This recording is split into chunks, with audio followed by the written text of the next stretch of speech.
Springfield school officials are hoping that voters approve a $168 million bond issue to improve school buildings across the R12 district. As our courageous conversation continues tonight, we're showing you around some of the schools that might be rebuilt. Color 10's Collin Lingo shares now what he found while visiting Jarrett Middle School. Well, we asked Principal Rob Kroll for a tour of the century-old Jarrett Middle School, which hosts 501 students and 45 teachers every day. And this is how you get into the building. He jumped at the opportunity. From the basketball court, maybe not even quite 2 feet between the boundary line and the bleachers. Whenever someone walks into the game, they literally step onto the floor as they're going to their seats. To the band room, located on the bottom floor.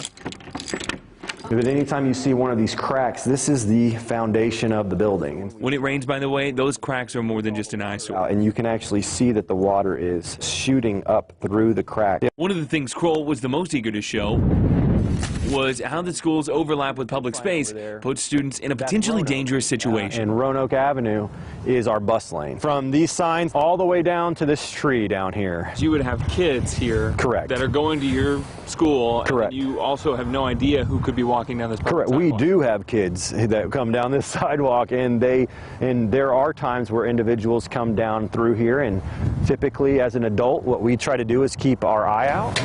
Metal stairs, any amount of water is going to turn into ice. I want to show you a staff bathroom here.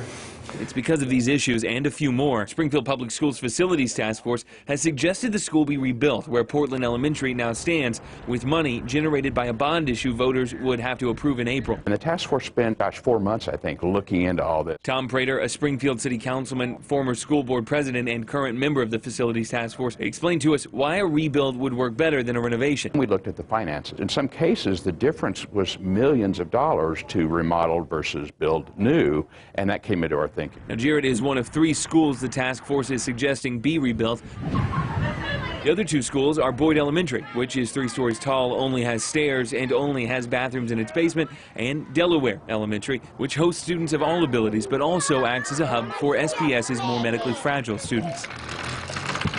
Now, a task force member Color Tint spoke to off camera calls that last suggestion a waste of taxpayer money, arguing that Delaware has more to work with than the other 2. But even the most cynical task force member said it was time for a new Jarrett. Of course, in the name of good journalism, we challenged that idea. What would you say to those people who say we're losing a little bit of our history here? One thing I would say is come visit Jarrett. I'd be happy to take you around and take you to the restrooms that you might have used whenever you were here. And 1910 is our urinal patents. We can take a lot of history with us. Have every intention of carrying on that tradition and that legacy and that history of Jarrett Middle School. That was our